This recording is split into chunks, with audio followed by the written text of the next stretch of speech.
to stimulate my mind with some metaphysical, fire-breathing conversation. When I stroke your energy, I feel elated. No, it drives me crazy. Hello everyone, welcome to my channel. It's me, Destiny of Manifest by Destiny, and today I will be doing another tarot unboxing with the Hoodoo Tarot by Tiana Lee McQuiller, and the artwork is by Caitlin V. Foissey, or as you can see, it has very beautiful artwork. Yeah, I purchased this deck for $35 from Books A Million. It has a very large size box. 78 cards because it is tarot. It is by Destiny Books. I don't know, did I just say this? I purchased it for $35. For me, this is a rather pricey deck, but it's not the priciest that I've seen. It is considered to be body and mind and astrology type of divination or tarot deck. So it says, celebrating the complex American rootwork tradition, the Hoodoo Tarot integrates esoteric and botanical knowledge from Hoodoo with the divination system of the tarot. Structured like a traditional tarot deck, each of the 78 cards features full-color paintings by magical realist artist Caitlin Foissey, and elegantly interprets the classical tarot imagery through depictions of legendary root workers, past and present, as well as important Hoodoo symbolism. So I'll stop here and make my comments. I kind of make comments throughout my unboxing. I like that they tell who the artist is, what type of art she does, and the medium, the type of creation or art that she's using on the actual cards. There we go. So I kind of got it to focus on the sample imagery. You can see it's paintings, but as I said, it's very realistic. What was that other word? Yeah, magical and realistic. So I'm sure I'm going to see more like of the magicalness of the artwork, but I definitely see that it's very realistic. It's barely picking up on her face. My camera's like, there, that's the person talking. That's how realistic this artwork is. In the accompanying guidebook, Tiana Lee McQuiller provides a history of Hoodoo and its complex heritage, including its roots in multiple African Indigenous American ethnic groups, as well as its European influences. Whew, this is a mouthful for 6 o'clock in the morning, I tell you. She explores the traditional forms of divination used by root workers, including cartomancy, which is probably my favorite form of divination. Explaining how pairing the tarot with Hoodoo is a natural fit. For each card in the major arcana and the 4 suits of the minor arcana, sticks, baskets, knives, and coins, McQuiller shares the history of the root worker or symbol featured any associated magical plants, a related scriptural quote, and guidance. I like that. And advice based on the card's meaning. Wow. She also offers instructions on card spreads and shares sample card readings. So let me stop here. I always like when card decks have their own diction. Like she used sticks, baskets, knives, and coins. I enjoy that she gives a scripture because I don't have any decks, tarot or oracle, that actually relate to the Bible or relate to, I'm not going to say Christianity, but that, yeah, relate to the Bible, relate to a book that my ancestors read or still do read. This is awesome. It just feels very inclusive already because I see African, Indigenous American, and then some European influences because, you know, we're all mixed up around here. So I like that it is all inclusive and very diverse. Tiana Lee McQuiller is a tarot reader and researcher of religion, esoterica, and mysticism. The author of several books, including Rootwork, The Folk Magic of Black America. I heard that was a really good book. If you've read that, please comment below and let me know how it is. And the divination deck, the Sibyl's Oracum, or Coolum. Okay. She lives in New York City. Caitlin V. Foissey is an artist, circle leader, and tarot consultant who has been featured in the New York Times and Elle magazine. Her work has appeared in the exhibits throughout the United States and the UK. The illustrator of the Sibyllis Oraculum, she lives in Chicago. Okay, so they work together. That's good when you find like good business partners, your tribe people that you work well together with. So I'm going to go ahead and slide it apart. As you can see, it is still really, really large. Like the book matches up pretty much with the outside packaging. As I always note, there is no ribbon here to help you pull out the book. You simply turn it over, or you know how you do it. Slide your note under that first page and get it out. Okay, so we have the book here. It is a rather large book, so of course I'm not going to go all the way through it. I will just probably go through the table of contents. The Hoodoo Tarot was published in 2020, this year. Oh my gosh, I didn't know this was like a recent release. Okay, so this was published this year, 2020. Tiana dedicated this book to her grandmother, Gladys Hagler Smith, without whose stories of the Old South and the ways of our ancestors, this book would not have been possible. Thank you. I know that's right. Shout out to the ancestors.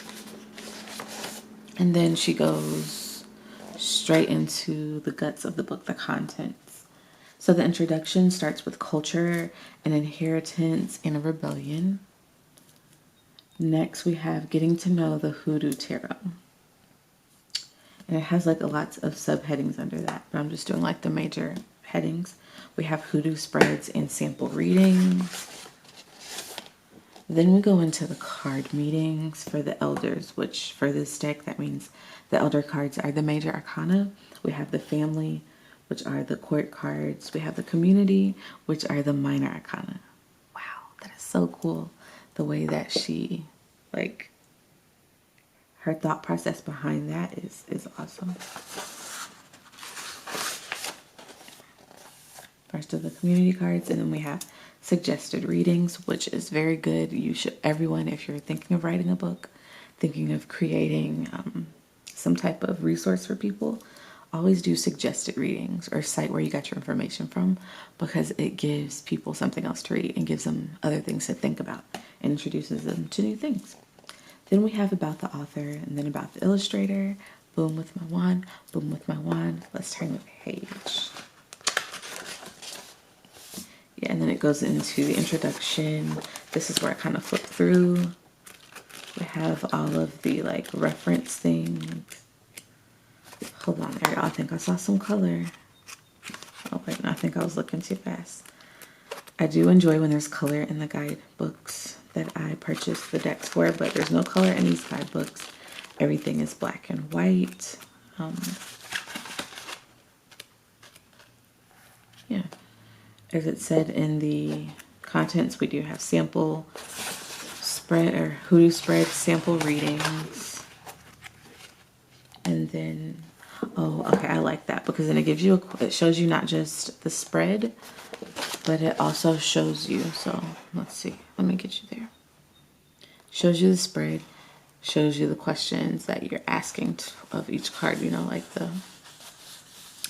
the information each card will be giving you. Then you go into the question. Wait, don't put that thing on me. Catch a trick reading. Oh, that's the name. I was like, what? So that's the name of this reading. Then it goes into what the inquirer or the person you're reading for, what they asked, literally, and it helps you like look at the cards and kind of interpret it. I love when decks do that. That's when you know they really want to help you kind of understand how their cards work together. And yeah, it goes into the elders, the major arcana. And of course, after we look through the cards, I will kind of shuffle through, tell you how it feels to shuffle, and show you and read through like one of the card explanations in the guidebook. But yeah, that's the guidebook. How many pages is it? Oh, I need to look in the back. In the back, of course, like I said, suggested reading.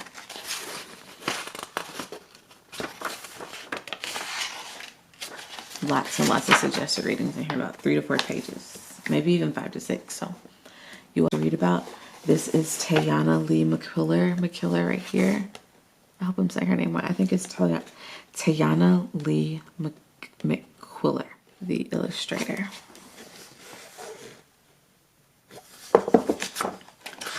And at the back, of course, they have more books of related interest. This is a really good thing because this is how I find a lot of books that I use. That's a really good tip. Like, go to the back of your books where they cite what they used for their writings, or books that could be related to you, or a lot of times in the back of guidebooks, they have other decks, other card systems from those publishing. Here we have the bottom half of the box. Really interesting way. It has like a hard insert with 2 little finger holes for you to pull each set of cards out. The first card that we have is Zero, the Free Man. And right here, I'll show you the back of the card. They're pretty thin, like you can bend them. They have somewhat of a sheen to them, but not too much. They kind of have a border. Yeah, they have a border. So if you like to trim down the border, you could definitely do that with this deck. Card 0, the Free Man.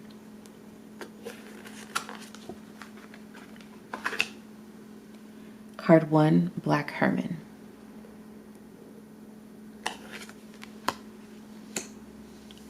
Card 2, Miss Ida.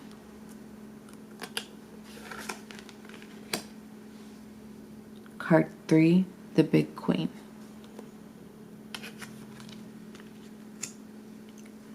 Card 4, John Horse. Card 5, Card 5, Bishop C.H. Mason. That makes me think talking in tongues.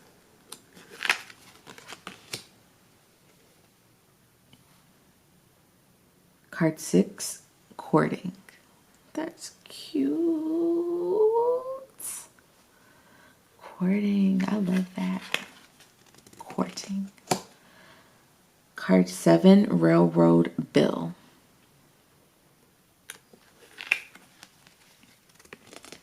Card 8, Strength. Do you see that face?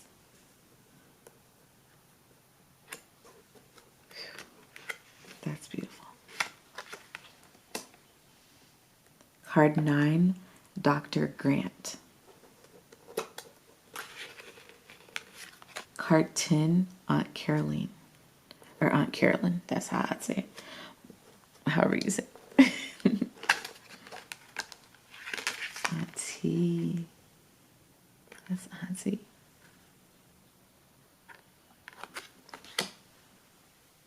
Number 11, Dr. Buzzard. Number 12, Gullah Jack.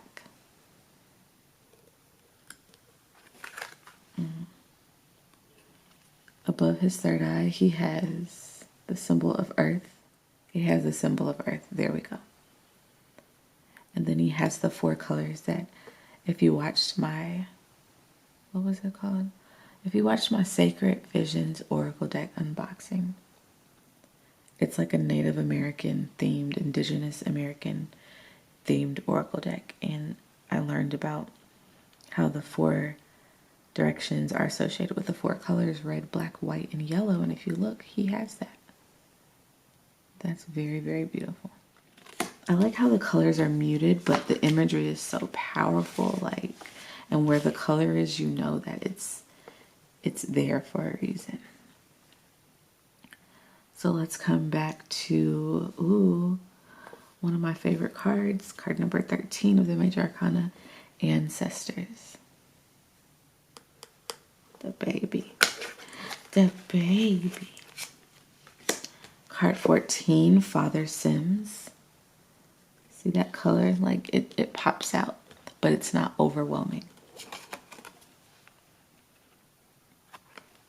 Card 15, Miss Robinson.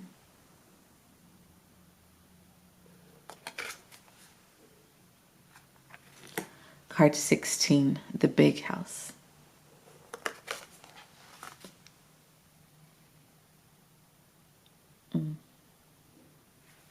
Card 17, The Grandchildren. Card 18, Pa.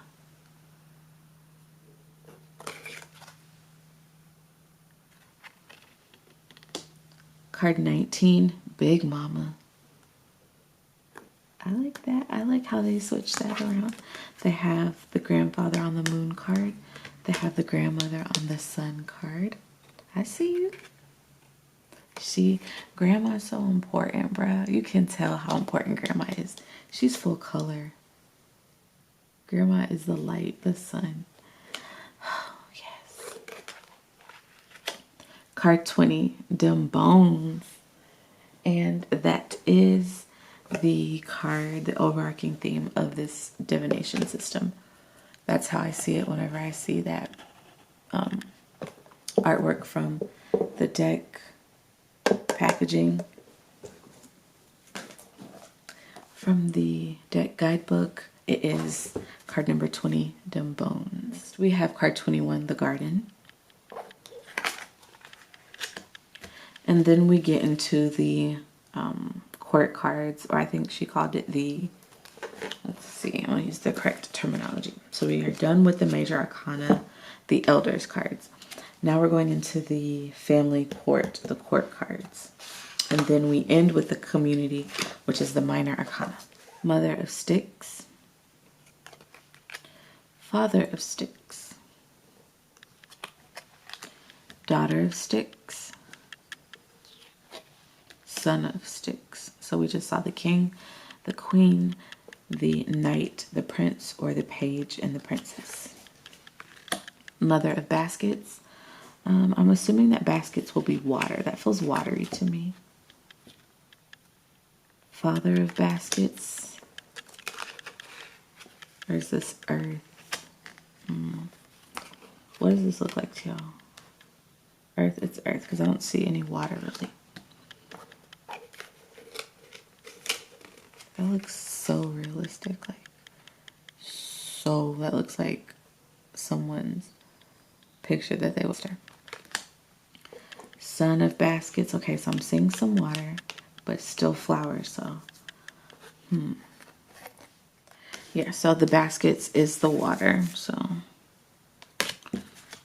She's in her hand. He's washing clothes. I think there's a boat. I don't know what she's doing, but okay, I can see how the baskets is water. Now we have the knives. So here we have the knives. We have Mother of Knives.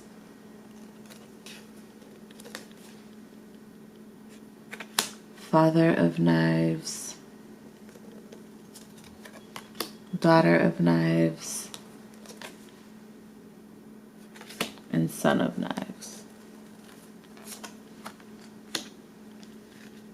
And the knives is the swords, of course.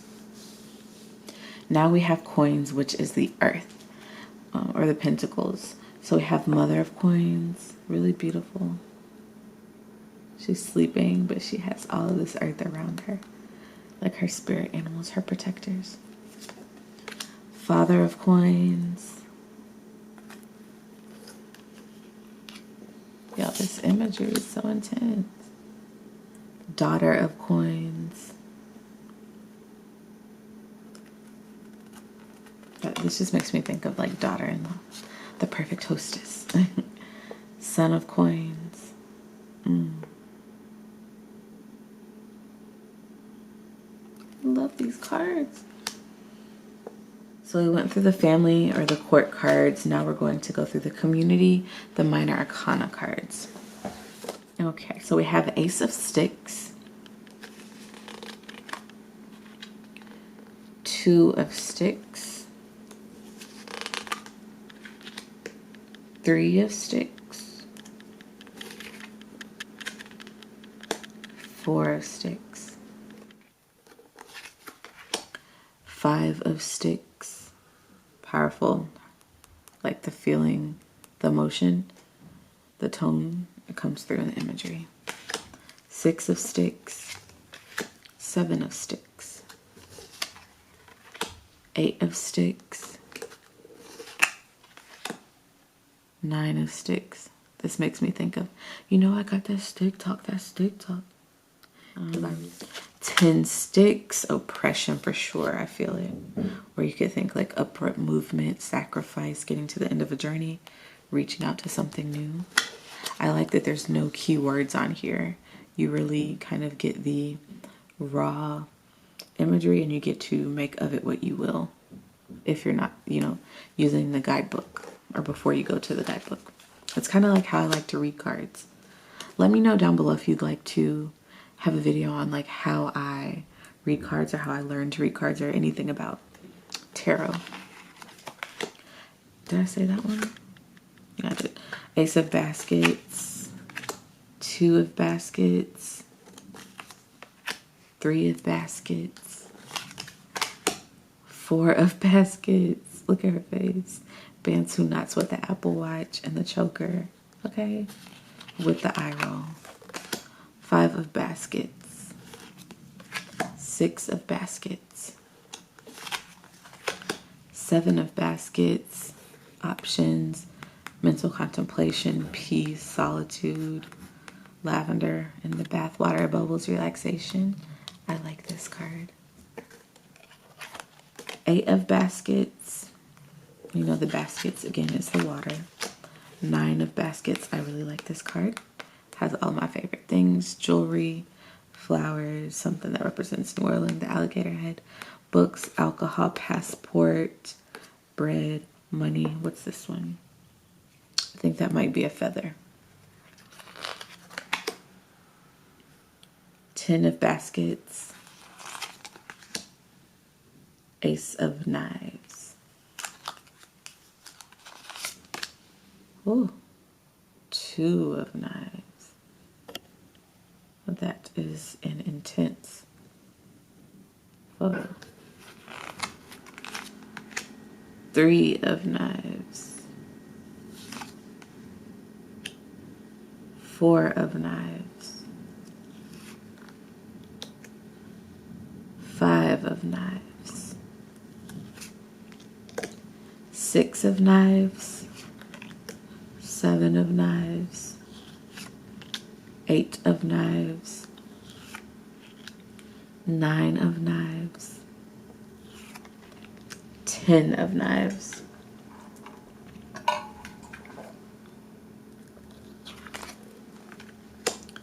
ace of coins, 2 of coins, 3 of coins, love her energy, feel her power, 4 of coins,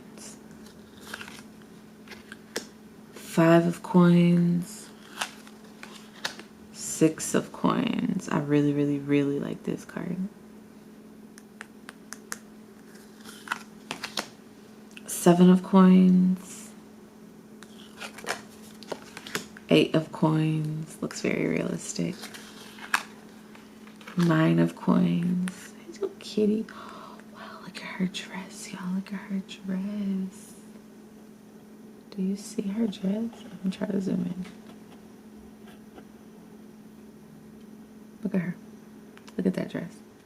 And lastly, we have 10 of coins.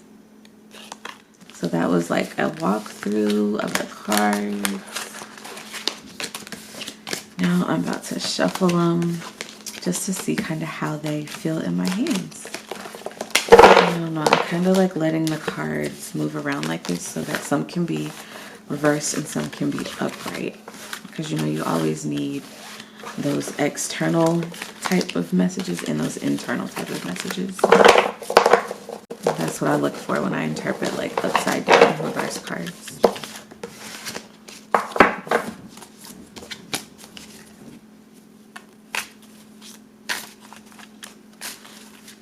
So it's in terms of shuffling, like it's similar to my my African American tarot. my Afro-Brazilian tarot. It's very thin. Like, it's even similar to The Secrets of Tarot by Amanda Hall. It's very, very thin, which I love. I love that because you can, like, throw these cards. Like, you see how they're just, like, they slide. They move like butter. And the quality of the cards, like, that doesn't take away from it. That is, like, a good thing. You know, a lot of tarot readers like for cards to move easily and to feel comfortable. They're not too big. They're, like, perfect size. Sometimes if it's too small, it's hard to grasp. Sometimes if it's too big, it's just like, what am I doing here with my hands? So, yeah, I like these cards for sure. Let's just see what card we'll get for our first pull so I can read from the guidebook.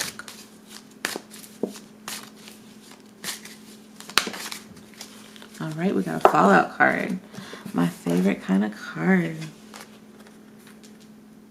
We have the 8 of Coins, you guys. So this is the message for all of us, for the collective. Whenever I do a reading, whenever I pull a card on camera, remember it's always for all of us. Me, you, your mama, and your cousin too, okay? Are we focusing on him good? Okay, there he is, 8 of Coins. Now let's get to the guidebook and see what it says about him.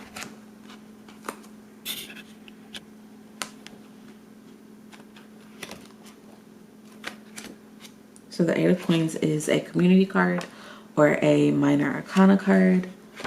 It's at the back of the book. It is page 137. Remember, there's like 148 pages in here, so it's at the very back of the book. I'm gonna crease it. I love creasing books. That's the really cool thing. Whenever you get a tarot deck, you also get a new book. So it kind of shows you page number over here in the top corner, type of card, the community minor arcana. Really good, so when you're flipping through the guidebook, you can go to the different sections of the deck. 8 of Coins, plant milkweed. Like it says, Tayana gives or offers to us a option of plants that align with the card. Isn't that amazing? Like, how that's so thoughtful. The image. So then it goes into talking about like the actual imagery. Island Smith, 1877 to 1953, was a Greek medicine man from Oklahoma. He was respected for his knowledge of traditional Greek medicine and cures. So you kind of see that when you look at this card. It's not really focused on it, but over here on the desk he has chamomile flowers, I want to say. And he has has coins on his hat. So to me, it's like the money is in his mind. His money maker is in his mind. His ability to attract is his powers in his mind. And then in the background, I think there's like tinctures. I want to say bookcases. So it looks like an apothecary, you know. Botanica, that's what it looks like there. Island attributed his gift for healing to being of both indigenous and African heritage. Yes, that is the move, y'all. Get in touch with both sides of your roots, all sides. Which he believed made him twice as powerful as a full blood of either background. I know that's right. I know that. Though a controversial concept now, root workers tended to believe that people from certain ethnic or racial backgrounds had certain skills, abilities, or shortcomings inherent in the blood. So then it goes into the meaning of the card. And it says positive. Ooh, okay. So it gives you a positive, like upright, and then it gives you negative, like reversed. Positive, skill development, working hard to attain a goal. Craftsmanship, job training, apprenticeship, interns, a new job. Y'all, Uranus and Taurus energy for us. Through thorough research, project development is 6 o'clock in the morning still, y'all, I promise. Brainstorming, students, teachers, education, mastering a subject, studying, grinding, and entrepreneurship. So on to the negative interpretation or meaning of this card. Perfectionism, shortcuts, low quality merchandise, shoddy work, incompetent employees, truancy, fake gurus. All work and no play makes Jack a dull boy. People with questionable credentials and lack of ambition. Okay, so we didn't get it this way. So we didn't get it in a negative form or in a reversed, more internal form or in a reverse form. Like negatively, we got it positively. So it's, as always, it's me, Destiny of Manifest by Destiny. Until next time, bye everyone. Ready to stimulate my mind with some metaphysical fire breathing conversation. When I stroke your energy, I feel elated. No, it drives me